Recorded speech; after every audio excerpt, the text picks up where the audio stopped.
అందుకే బాలీవుడ్ చరిత్రలో 2023ను షారుఖ్ నామ సంవత్సరంగా పేరు పెట్టేశారు సినీ జనాలు. ఈ ఏడాది పఠాన్, జవాన్, డన్కీ సినిమాలతో 2.5 వేల కోట్ల కలెక్షన్లు కొల్లగొట్టాడు షారుఖ్. ఇప్పటిదాకా ఇండియన్ ఫిల్మ్ ఇండస్ట్రీ హిస్టరీలో ఇలాంటి రికార్డ్ లేనేలేదు.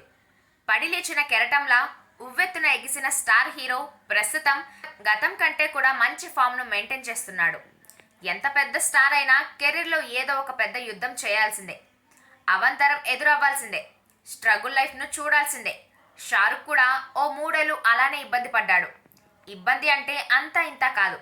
వరుస డిజాస్టర్లు ఎదురవుతుంటే బాలీవుడ్లో తలెత్తుకోలేక సినిమాలు చేయడం ఆపేశాడు. లాంగ్ బ్రేక్ తీసుకుంటున్నట్టు ప్రకటించాడు. సరిగ్గా అదే టైంలో షారుఖ్ తనయుడు ఆర్యన్ ఖాన్ డ్రగ్స్ కేసులో అరెస్ట్ అవ్వడం తనను, తన ఫ్యామిలీని మరింత కృంగదీసింది. ఆ టైంలో తనను ఓదార్చి ధైర్యం చెప్పిన వారు కొందరైతే ఇదే మంచి టైం అనుకొని ఇంకా బాధ పెట్టిన వారు కూడా ఉన్నారంటున్నాడు షారుఖ్. అయితే ఈ విషయాల గురించి ఎప్పుడు నోరు విప్పని షారుఖ్ ఈ మధ్య ఓపెన్ అయ్యాడు. తన జీవితంలో అత్యంత బాధాకర రోజుల గురించి అతను మాట్లాడాడు. ఇంతకీ షారుఖ్ ఇంకేమన్నాడంటే, గత ఏడాది నాకు గొప్పగా సాగింది, మరుపురాని విజయాలను అందుకున్నాను, ప్రేక్షకులు నాపై ఎంతో ప్రేమను చూపించారు. కానీ ఈ 3 సినిమాలకు ముందు నేను చాలా ఇబ్బందికర పరిస్థితి ఎదుర్కొన్నాను. చాలా ఏళ్లుగా నా సినిమాలేవి సరిగ్గా ఆడలేదు, అపజయాలు ఎదురయ్యాయి.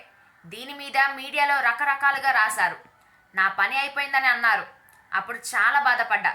అది చాలదని నా కొడుకు మీద డ్రగ్స్ కేస్ నన్ను, నా కుటుంబాన్ని కుదిపేసింది.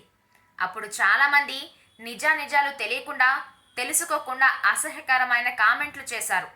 కానీ అన్నిటికీ మౌనమే సమాధానమని ఊరుకున్నా. తర్వాత అన్ని సమస్యల నుంచి బయటపడ్డా. నా సినిమాలు విజయాలు సాధించాయి. పఠాన్ నాకు మళ్ళీ ఊపిరిపోసింది. కష్టాలు వస్తే జీవితం ఆగిపోయిందని అనుకోకండి, ఆశతో జీవించండి అంటూ షారుఖ్ పేర్కొన్నాడు.